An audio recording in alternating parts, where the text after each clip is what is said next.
Welcome to the LA Sentinel Daily Brief. This is where we bring you the headlines that are impacting the Black experience. I'm Niele Anderson, and here's what you need to know for today.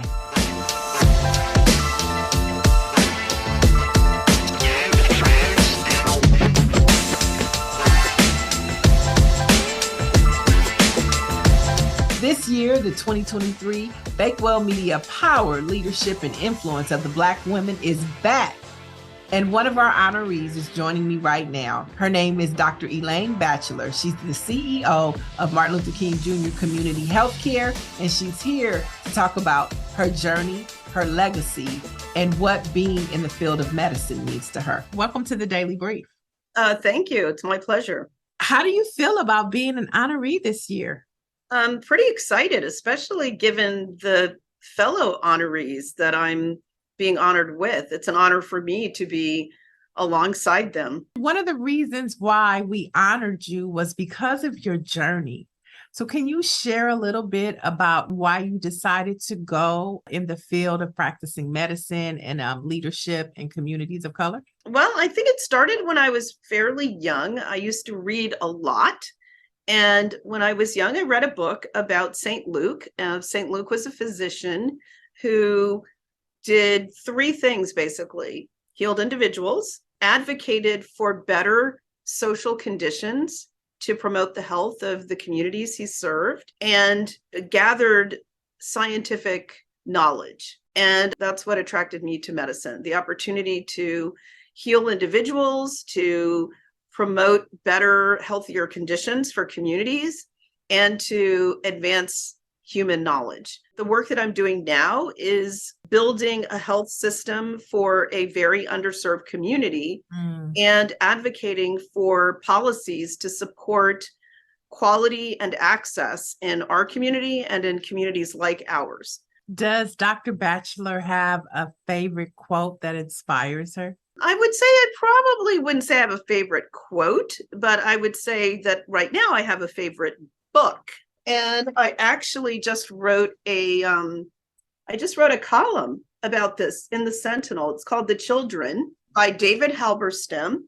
And it's a story about 8 college students who helped start the civil rights movement. It demonstrates the power of people to bring about change when you have vision, imagination, and courage. And I think that's what we need to improve our current health system and many other things, many other challenges that we are struggling with right now. So I find it a really inspiring story. What policies do you think that our healthcare system that they need to modify, change, or update? Well, I think that the most important policy that impacts our communities are around Medicaid, which is publicly funded insurance for low-income communities. Many of our communities are primarily funded through Medicaid and through its public cousin, Medicare. And unfortunately, we've got a system where disparate levels of funding are baked into the very structure and system that funds healthcare for our communities. So Medicaid funding is a percentage of Medicare and a percentage of commercial funding, which then results in shortages of access and poor quality in the communities that serve us. To that young person that's out there watching and wants to go in the field of medicine, but then they don't know, it seems like it's too much school, it's too much education, or it just seems overwhelming. What words of inspiration would you give them? I would tell them that to me, medicine is the most fulfilling, exciting, wonderful calling that I think that anyone can be engaged in. I go to work every day knowing that I'm making a huge difference in people's lives and solving problems and, using my intelligence and my creativity to serve my community. So I just think it's a wonderfully worthwhile and interesting field to pursue. And in terms of how long it takes, really what I would say is those years are going to pass, whether you're studying to become a doctor or doing something else. Why not use that time to do something that could be incredibly impactful and fulfilling? Thank you so much. And we look forward to seeing you in April at our Women's History Month event as we celebrate you and all of your contributions to medicine and our community. Well, thank you so much. I'm looking forward to it too. And thank you for honoring me. I can't wait.